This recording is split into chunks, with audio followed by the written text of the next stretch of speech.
Bien.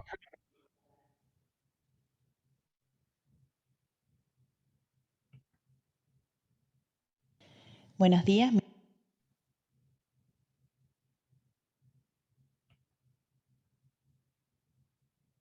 mi nombre es Ana Paula Rodríguez y soy médica intensivista pediátrica del Hospital de Niños Pedro de Elizalde de la Capital Federal. Bueno, antes de meternos en el tema que se me fue asignado, quería dar gracias por poder colaborar en este grupo de ultrasonografía de Latinoamérica. Bueno, el tema de hoy es vasos del cuello y hemodinamia. Este es un tema que se está tratando desde hace relativamente poco tiempo y que aún en los adultos no hay demasiada evidencia, por lo cual en niños es prácticamente nula. Es un tema interesante porque realmente la correcta evaluación del intravascular en el paciente crítico nos permitiría guiar la terapéutica de fluidos y de esta manera administrar líquidos solamente a aquellos pacientes que uno considera que pueden ser respondedores y que pueden tolerar correctamente el mismo. Y de esta manera evitar la sobrecarga hídrica que, como ya todos sabemos, aumenta la morbimortalidad en estos pacientes. Y la idea de tener un método rápido y no invasivo como lo es la ultrasonografía, la realidad es que es bastante tentadora. Tradicionalmente, los datos que se usan para estimar el intravascular y calcular el volumen sistólico y con ello el gasto cardíaco y el índice cardíaco son los índices aplicados a la vena cava inferior, el volumen sistólico, que es calculado usando el área y el BTI del tracto de salida del ventrículo izquierdo, el índice cardíaco, que es calculado usando el volumen sistólico, y la variabilidad del BTI frente a cambios controlados de la precarga. El tema es que en pediatría muchas veces, bueno, en adultos también, nos encontramos que el paciente no presenta una buena ventana para realizar estas mediciones y, por lo tanto, se propuso usar los vasos del cuello como un correlativo a estas mediciones. Esta filmina es solo un recordatorio de la anatomía normal del cuello, que creo que ya todos la tenemos bastante presente, sobre todo porque ya empezamos a usar bastante lo que es la ultrasonografía para la colocación de catéteres venosos y lo que es yugular se usa bastante. Voy a comenzar hablando de la ultrasonografía de la vena yugular interna. Las mediciones de dicha vena se propusieron como estimativo de la PVC para identificar cuando un paciente está hipovolémico. Como ventaja es mucho más sencillo realizar una ultrasonografía de la vena yugular interna que de la vena cava inferior y sería una opción en los pacientes con mala ventana tóraco-abdominal. Uno de los valores más usados es el de distensibilidad en pacientes en ARM. Básicamente utiliza el mismo principio que el índice de distensibilidad de la vena cava inferior. La medición se realiza a nivel del cartílago cricoides y en el corte transversal, en modo M, se evalúa la variación respiratoria en un ciclo respiratorio, tomando como covalor de corte el 18%, otorgándose una sensibilidad del 80% y una especificidad del 85%. Esta es una imagen para mostrar en dónde arriba, en el modo B, se visualiza la vena yugular interna y la arteria carótida común. Y abajo, en el modo M, las variaciones respirofásicas de dicha vena.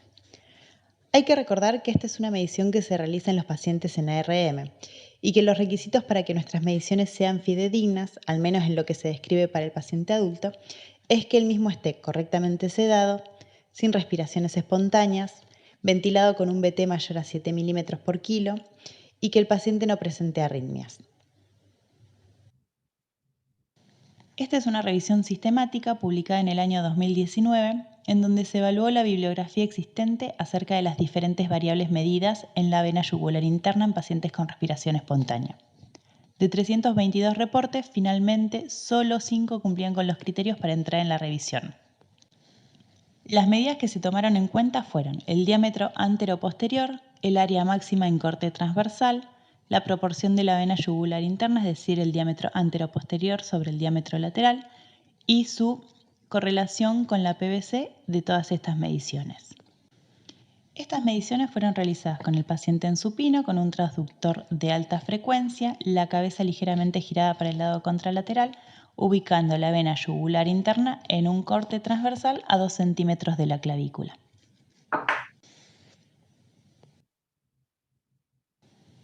En esta imagen lo que se muestra es un corte transversal de la vena yugular interna en donde se tomaron las medidas del diámetro anteroposterior y el diámetro lateral, y de la cual se pueden sacar las medidas antes mencionadas.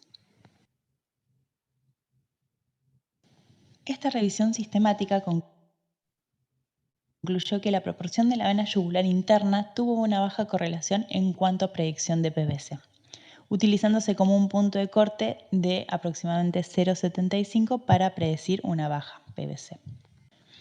Al contrario, la medición del diámetro anteroposterior fue lo que mejor mostró una correlación en cuanto a la medida de PVC invasiva. Los valores de corte usados fueron un diámetro de 7 milímetros para predecir una baja PVC y un diámetro de 12,5 milímetros para predecir una alta PVC. Este es un estudio prospectivo en donde lo que se realiza es la comparación del uso de la ultrasonografía en 3 mediciones, que una es la compresión de las venas del brazo, en donde se mide la presión a la cual la vena colapsa, generalmente utilizándose la cefálica, el índice de colapsabilidad de la vena cava inferior y el índice de colapsabilidad de la vena yugular interna.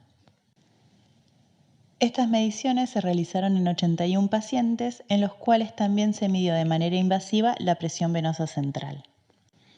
Se realizó la división de 3 categorías en base a la medición de la PVC, estando la categoría de PVC alta mayor de 12 milímetros de mercurio, PVC normal de 7 a 12 milímetros de mercurio y PVC baja menor a 7 milímetros de mercurio. Y lo que se hizo fue ver de con qué frecuencia, a través de los valores de corte de las medidas realizadas por ultrasonografía, se calificaba en las categorías correctas a los pacientes. En cuanto a cómo se realiza el índice de colapsabilidad de la vena yugular interna, usa el mismo concepto que el índice de colapsabilidad de la vena cava inferior.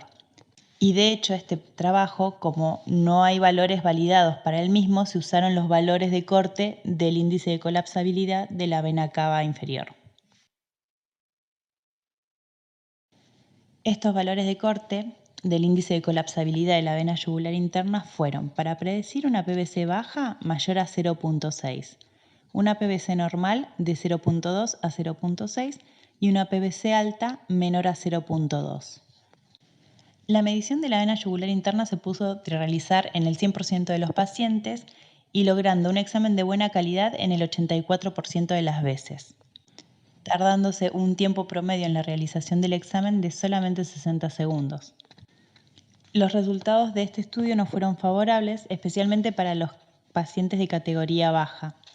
La correcta calificación en las categorías de PVC fue en la categoría alta de un 97%, pero en la categoría baja solamente el 2,4% fue correctamente categorizado.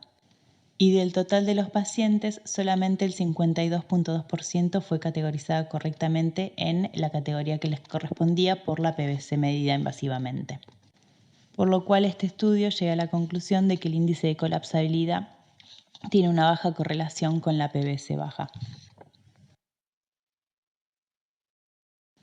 Este estudio me pareció interesante porque realiza una medición que realmente no la encontré en ningún otro lado. Acá lo que se mide es el punto de colapso de la vena yugular interna en pacientes con respiración espontánea que son colocados a 45 grados y se mide desde la horquilla esternal la altura a la cual la vena yugular interna colapsa. A este valor se le suman 5 centímetros y ese sería el valor de la PVC en centímetros de agua. Ellos realizaron 25 mediciones en 22 pacientes y observaron una fuerte correlación entre ambos valores. Por último, en cuanto a vena yugular interna, está este estudio piloto que fue realizado en pacientes pediátricos en una unidad de terapia intensiva de quemados. Acá lo que se evaluó fue la relación del área de la vena yugular interna sobre el área de la arteria carótida común.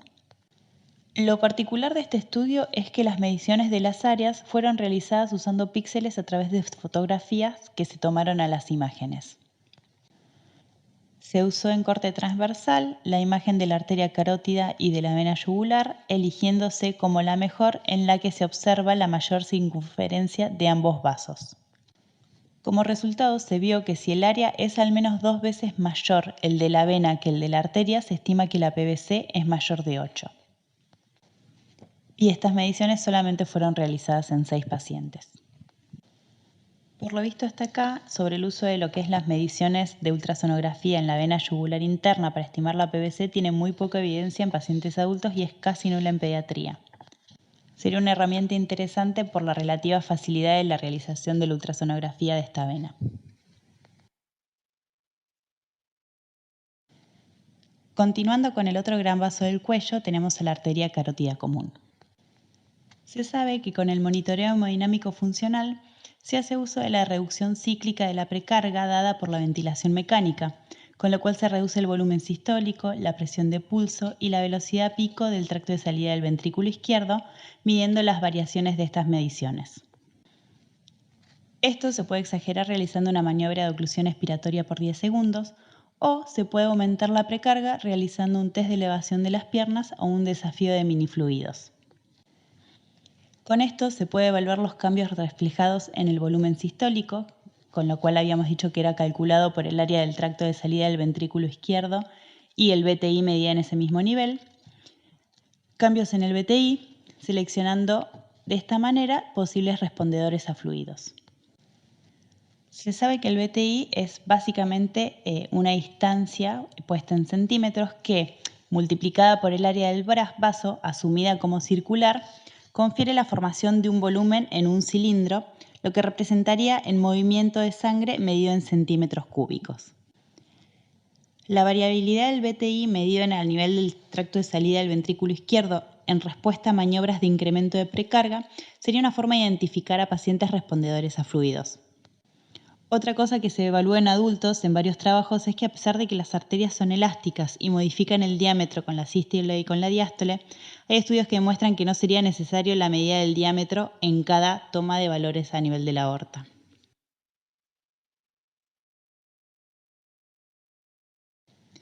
Lo que tiene la arteria carótida común es que es mucho más fácil de insonar a pie de cama que el tracto de salida del ventrículo izquierdo, por lo cual es una propuesta lógica usar la carótida como una ventana más superficial hacia el ventrículo izquierdo.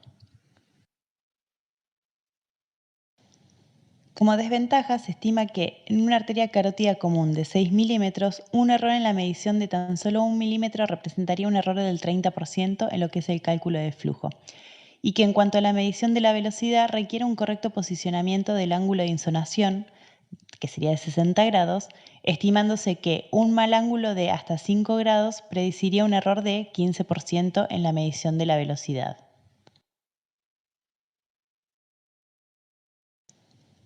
Las dos mediciones principales que se realizan son, por un lado, el tiempo de flujo corregido, en el cual se calcula más frecuentemente con la ecuación de Basel, en donde el tiempo de flujo se divide por la raíz cuadrada del tiempo de ciclo, que más adelante vamos a explicar de dónde salen estas mediciones. Esta otra ecuación que está descripta, pero por lo que estuve leyendo prácticamente no se usa. La otra medición que se realiza es la variación de la velocidad pico, que sería el equivalente a la variación de la velocidad pico a nivel del tracto de salida del ventrículo izquierdo o de la aorta descendente. Esta revisión sistemática fue publicada el año pasado. Fueron seleccionados 17 artículos con un total de 956 pacientes. Las dos mediciones más frecuentemente realizadas a nivel de la arteria carótida fueron el tiempo de flujo corregido y la variabilidad de la velocidad pico con las respiraciones. Se llegó a la conclusión de que el delta pico de velocidad con valores entre 9.1 y 14% tendría una sensibilidad entre el 73 y el 86% y una especificidad entre el 78 y el 86% en reconocer pacientes respondedores a fluidos. En lo que respecta a otras mediciones, como el flujo sanguíneo carotidio y el diámetro carotidio, tienen muy poca evidencia, lo cual limita el uso de las mismas.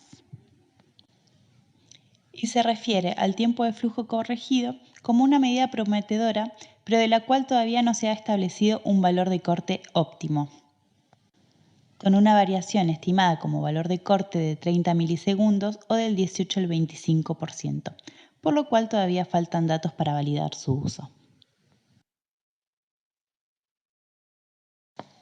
Este es un estudio publicado en el 2018 en donde se evalúa el tiempo de flujo corregido y la variabilidad respirofásica de la velocidad pico en pacientes respirando espontáneamente.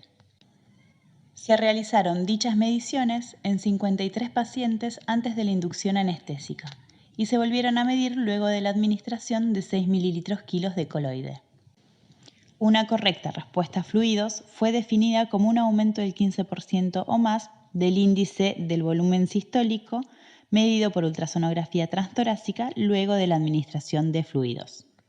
Recordemos que este índice se calcula con el área del tracto de salida del ventrículo izquierdo por el BTI aórtico y esto dividido la superficie corporal. El examen se realizó con el paciente en supino, sin nada por debajo de su cabeza, y en modo M tomando la arteria carótida común derecha a nivel del borde inferior del cartílago tiroideo.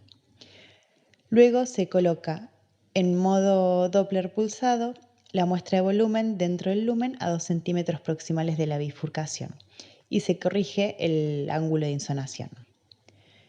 Con la imagen se puede tomar el tiempo del ciclo midiendo el intervalo entre latidos al comienzo de la subida del flujo y el tiempo de flujo que es medido desde el inicio del flujo ascendente hasta la muesca dicroica.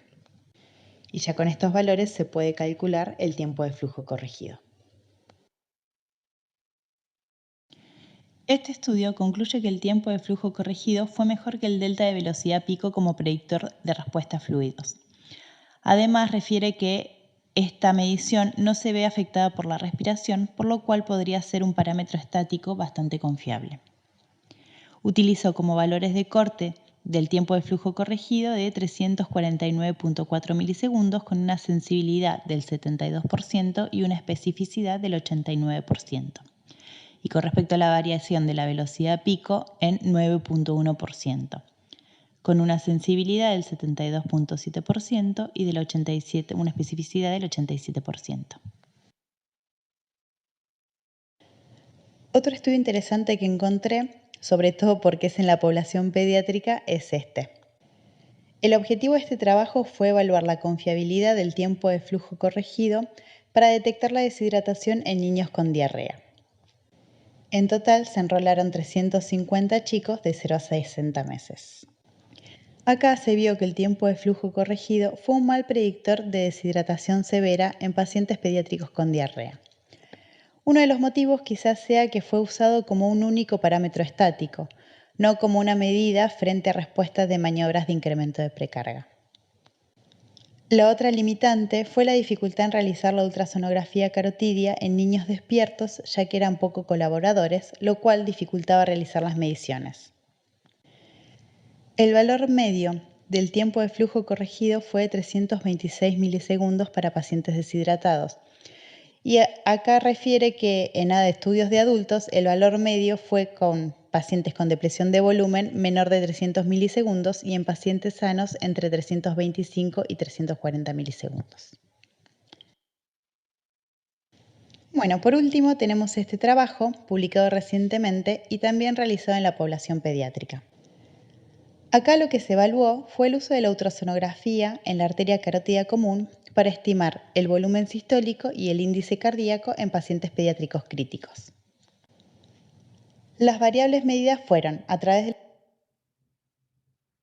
la ultrasonografía transtorácica, el volumen sistólico y el índice cardíaco, que eso ya dijimos cómo se medían, y en la ultrasonografía de la arteria carótida común, el flujo sanguíneo carotídeo, el BTI sistólico, el BTI total, el tiempo de flujo carotídeo corregido, el tiempo sistólico, el tiempo del ciclo. Estas mediciones fueron realizadas en 50 pacientes pediátricos.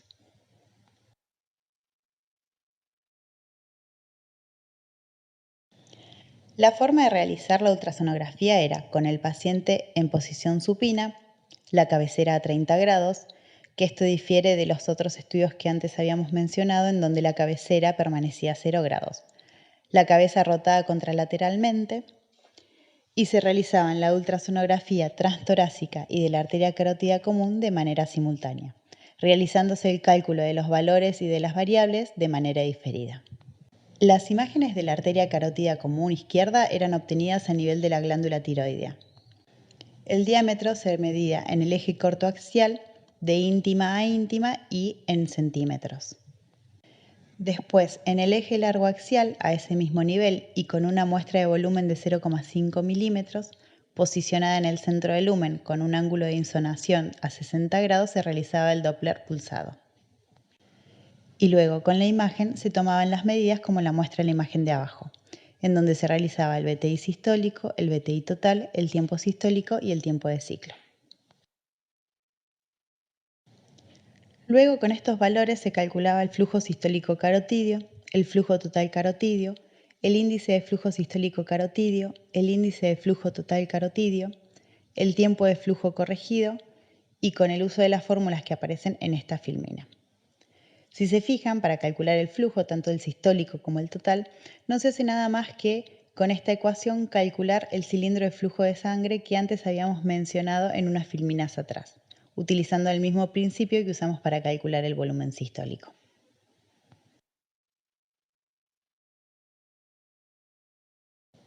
Del análisis matemático de los datos recabados, se propone esta ecuación para calcular el índice cardíaco utilizando solo las variables medidas a nivel de la arteria carótida común, en donde se hace uso del flujo sistólico carotidio. Se concluyó además que el tiempo de flujo corregido no mostró un correlato significativo con el volumen sistólico o el índice cardíaco, y que las variables hemodinámicas estimadas por BTI sistólicas presentaron mayor correlación y menos porcentaje de error que las estimadas por BTI total.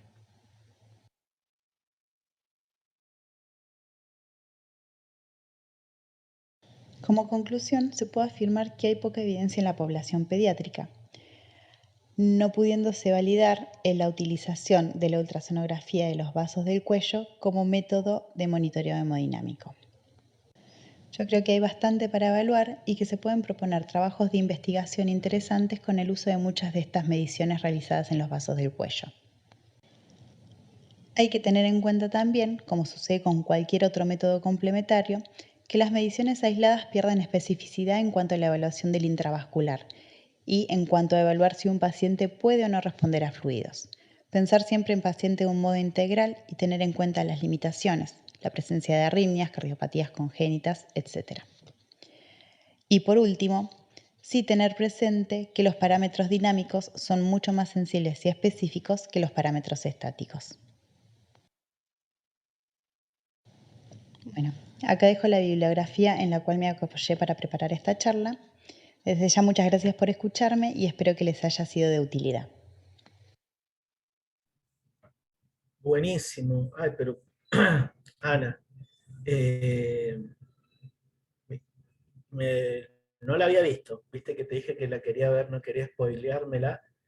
Eh, me encanta, me encanta. Y es un tema que me parece que es recontra interesante. Por lo menos no sé si a ustedes les pasa, pero a mí me frustra mucho cuando estoy haciendo una evaluación hemodinámica en un paciente ventilado y que no veo nada. Me desespero cuando pongo el tracto de salida del ventrículo izquierdo. Entonces, me parece que esto nos va a venir a resolver un montón de cosas. Voy a abrir el chat para las preguntas. Yo tengo algunas consultas para ver qué opinas, Ana, que has estado eh, hablando del tema. Vamos a ver si hay alguna pregunta en el grupo. ¿Has estado haciendo, Ana, has estado mirando has estado chusmeando los cuellos? ¿Qué te ha parecido? Contanos. Mira, lo que es a nivel de encontrar los huellos por ecografía es mucho más fácil esto que vos decís en un paciente ventilado o en un paciente crítico, que lo que por ahí es encontrar una buena imagen de la cava inferior o a nivel del tracto de salida del ventrículo izquierdo.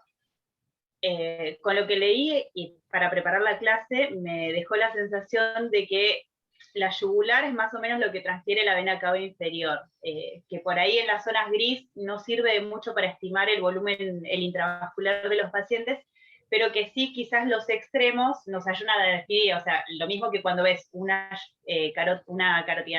vena cava inferior que colapsa un montón o que está súper distendida, te ayuda a posicionar los pacientes. Ahora, cuando están ahí en un I, quizás no son de mucha ayuda. Sí que todavía en pediatría no hay, excepto los índices que son, hablas de porcentaje, en lo que es valor absoluto todavía no hay un punto de corte. Aparte nosotros, como tenemos un rango etario bastante importante, no es que puedes decir, bueno, sí, si el diámetro antero-posterior mide tanto, uno puede estimar que la PVC es baja o alta. Y lo de la carótida me parece que está bastante bueno como para empezar nosotros así a hacer mediciones, por ahí comparar en los pacientes que sí tienen buena ventana transtorácica, como medir, bueno, a ver a través del área del BTI, del tracto de salida del ventrículo izquierdo, qué volumen sistólico yo estimo que tiene o qué índice cardíaco yo estimo que tiene, y hacer lo mismo a nivel de la carótida. Y me pareció interesante esto que hacían en el último trabajo, que ellos tomaban todas las mediciones y después realizaban los cálculos, porque así también es una manera de no sesgarte, de decir, ah, bueno, pero si acá me dio en el transtorácico me dio tanto, posicionar a nivel de la carótida para que me dé igual, ¿sí? Sino que lo hacían, o sea, tomaban todas las mediciones y después, posteriormente, hacían todos los cálculos. Me parece interesantísimo, y eso que es medio tendencioso uno a veces cuando hace los estudios, ¿verdad? Ahora que lo decís, me estoy dando cuenta que uno piensa que quiere encontrar a veces. Te veo Alfredo y te veo Mauricio con las cámaras. ¿Alguna apreciación, algún comentario? Buen día, Mauricio, Alfredo, perdón. Nosotros estamos todo el tiempo a veces chateando y conversando, que uno no saluda de puro maleducado que es. Así que buen día, Alfredo, sí. Buen día, Mauricio. Buenos días. No se escucha. No se escucha, Alfredo, está muteado. Ahí sí. ¿Ahora? Sí. Ahora sí. Empezás a hablar y no. corta. ¿Escuché? Sí. No sé qué problema estás teniendo, porque cuando vas a empezar a hablar se corta. Qué raro. A ver, ahí sí te escuchamos. ¿Y ahora? Sí. Quiero decir que la charla muy...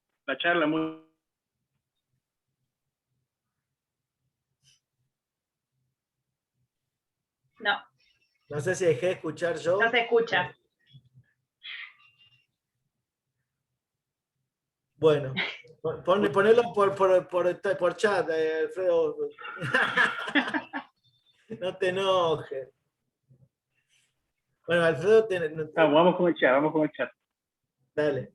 ¿Alguien más que esté por ahí?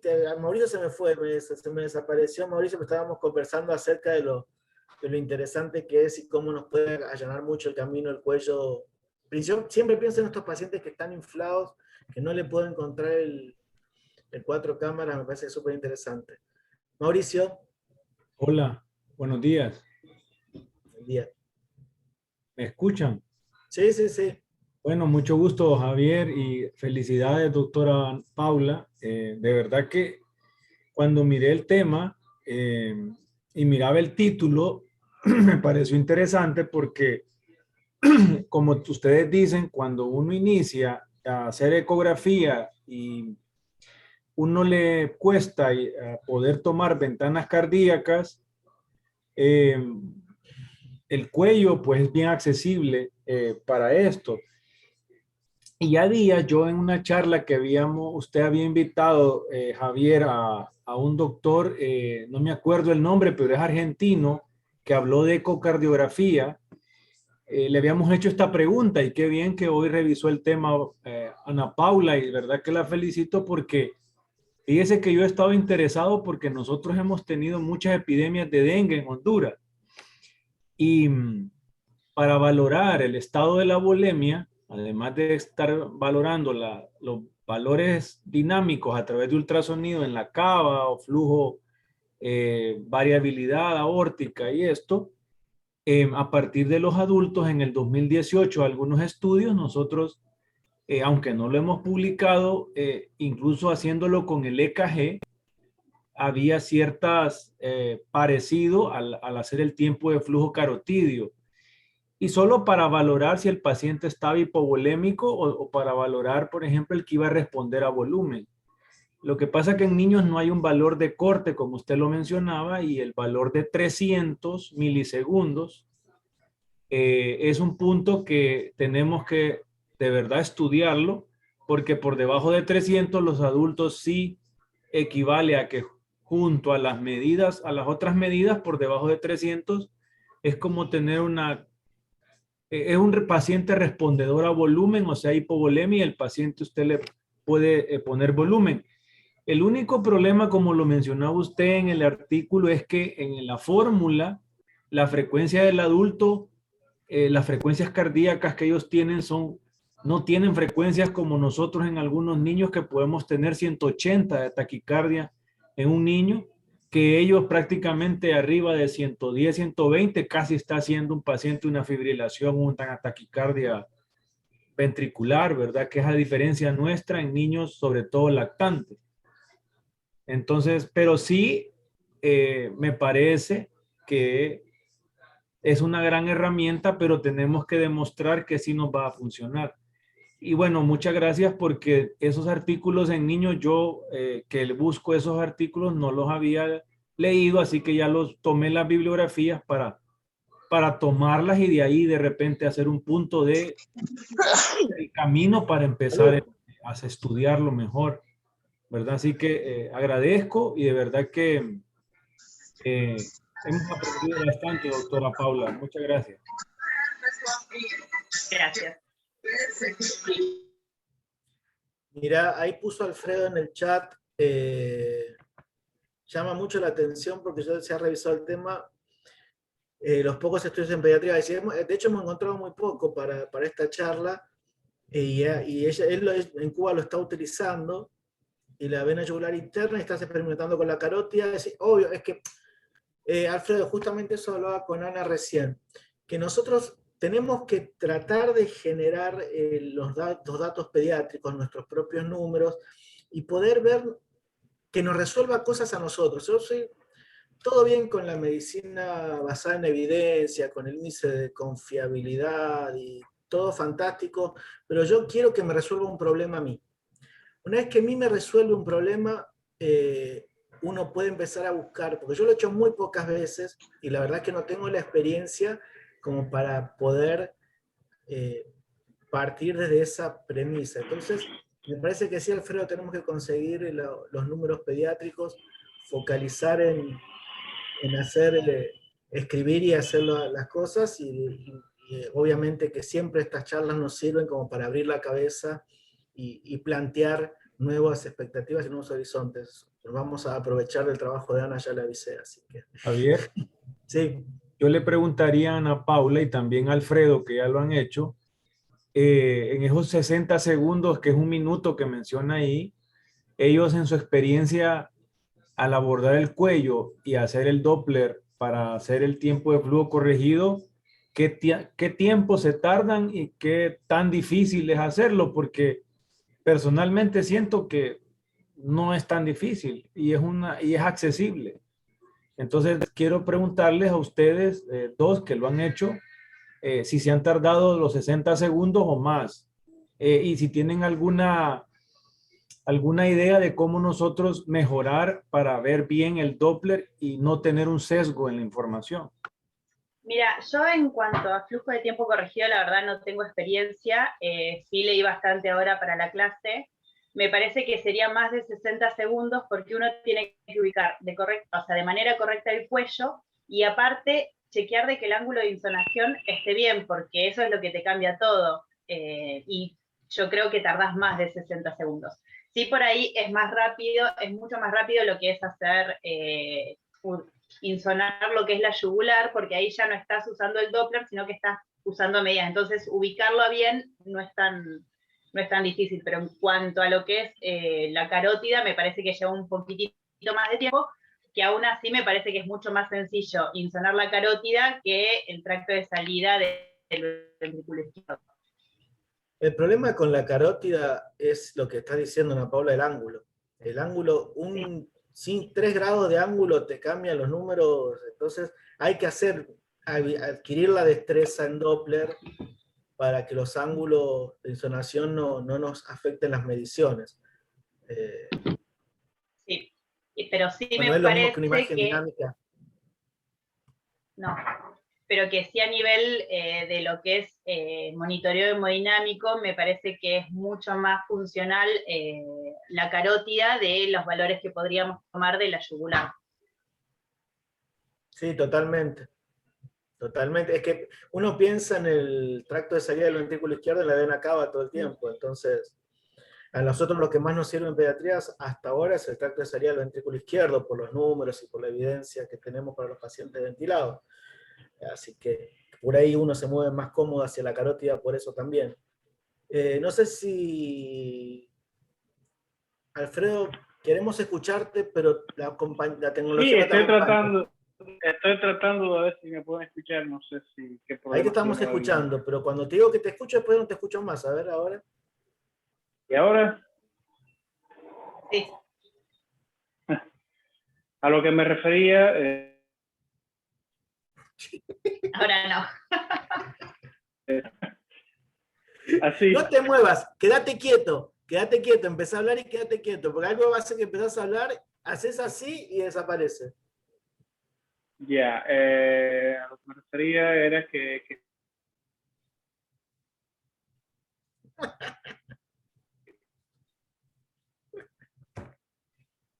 Bueno, gente, Perdón, una alternativa podría ser que apague el video y solo deje activada la voz. me parece que, a ver, probemos ahí, Alfredo, sin el video. nada, Ahí te escuchamos. Y ahí ya no. No, me parece que es un problema de intermitencia del audio del equipo. Gente, los voy a dejar. Gracias, Reconta, gracias, Ana. Hablo por mí, yo no hablo en general. Me encantó y he aprendido muchísimo. Es un lujo que nos damos estos sábados con gente tan copada participando. Así que muchas gracias, Ana. Nada más por ahora. Nos encontramos el sábado que viene con nuevamente el Hospital Elizalde, que vamos a hablar de patología intersticial pulmonar y eco, obvio. Y creo que nada más. Diana, muchísimas gracias. Dentro de un rato o mañana va a estar la charla para que la puedan ver los que no se han conectado. Que tengan un hermoso fin de semana, buen sábado, buen domingo y nos vemos el sábado que viene. Chau. Buen fin de. Chao.